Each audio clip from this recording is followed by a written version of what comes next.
a long period of time, Madam Speaker. A lady gets a child in 1 year, Madam Speaker, after getting married. A whole human being is produced because the whole speech was full of promises, promise after promise after promise after promise. Madam Speaker, these promises must come to an end, and Kenyans must be told what the government of the day has achieved for the last 1 year, Madam Speaker. 1 year is quite a long period of time, Madam Speaker. A lady gets a child in 1 year, Madam Speaker, after getting married. A whole human being is produced in 1 year, Madam Speaker, through marriage, Madam Speaker. So if you can produce a whole human being living in 1 year, but in 9 months actually, in less than a year, what is this that you cannot achieve in 1 year, Madam Speaker? So, Madam Speaker, let us be honest to Kenyans. Let us not address Kenyans as though some of them are living on earth and others are living in the moon, Madam Speaker. I heard people saying that we have stabilized the economy. I don't understand what stabilization means. When people are suffering, the cost of living is high, the cost of food is high, what have you stabilized? Unless you have stabilized things in a manner that we Kenyans cannot see. You are struggling with debt payment, you are struggling with revenues, you are struggling with all kinds of things, and then you have the audacity to tell Kenyans that we have stabilized the economy. A stabilized economy is an economy that has less debt and higher revenues, where you don't need to borrow to pay a debt. We are living in an economy where today, if we don't borrow, we will not be able to pay our debts, Madam Speaker. Madam Speaker, some of the things that I listened to in that speech, for example, is the issue of the Hustler Fund.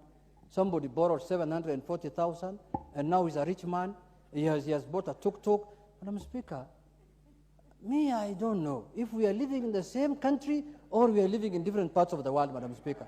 If you have a 740,000 shillings, that is enough to buy a tuk-tuk. But if people are saying that, it's like telling me today that I will get 1 million shillings. Honorable Speaker, you know, the Honorable Junet has been born in affluence. He's lived as a rich kid. So he does not know how much 700,000 can transform a person's life. He does not know that the price of unga today has moved from 250, which he supported during President Uhuru's speech in this very house, Order. that it was 250, Honorable now Owen. it's at 135. Order, Honorable Owen Buyer. Order, Honorable Owen Buyer. That is a point of debate. You will have your chance to actually debate. Honorable Junet. Madam Speaker, thank you for protecting me. You know, if the President and his government are relying on advice from Honorable Buyer, then I can tell you things will get worse going forward. Because I should expect as a leader to tell the President that on this one we are... Madam Speaker, in the whole speech of the President, I did not hear a word that was addressing the cost of living, Madam Speaker. And what is killing Kenyans is the cost of living.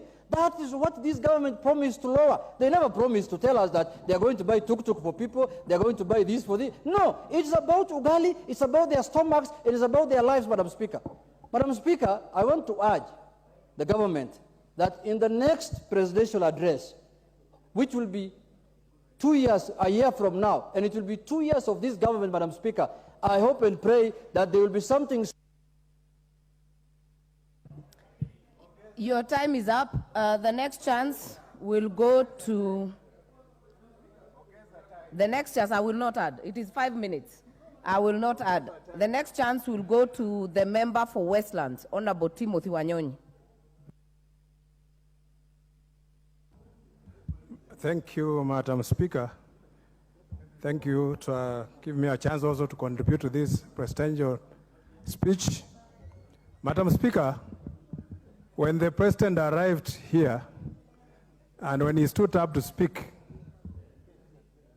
I thought he had forgotten his speech because he looked worried and spoke without reading.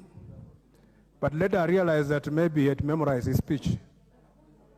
He gave out, I believe, what looked like a self-examination of his conscience and a report giving to the country.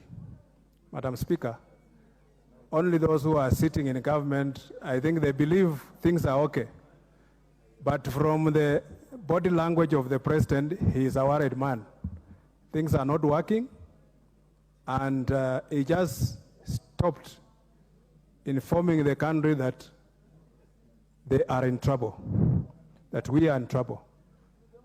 And we want to believe that he has good intentions for the country, and that within the next 12 months, he'll move with speed to put the country back on the road. Some of these people, the people sitting with him in government, Madam Speaker, they are not helping much. On Monday, Mr. Speaker, Madam Speaker, when we are, the day they declared a national holiday for planting trees, we saw in the media how wastage in a government that is already struggling with cash constraints, the CSS and senior government officials flying from one corner of the country to another to go and plant trees. This job could have been done very well by the DCCs, the chiefs, and including the local leadership. I believe that is part of controlling government expenditure. And when we are struggling with no cash, Madam Speaker, I think the president needs good people around him to help him, Madam Speaker, to streamline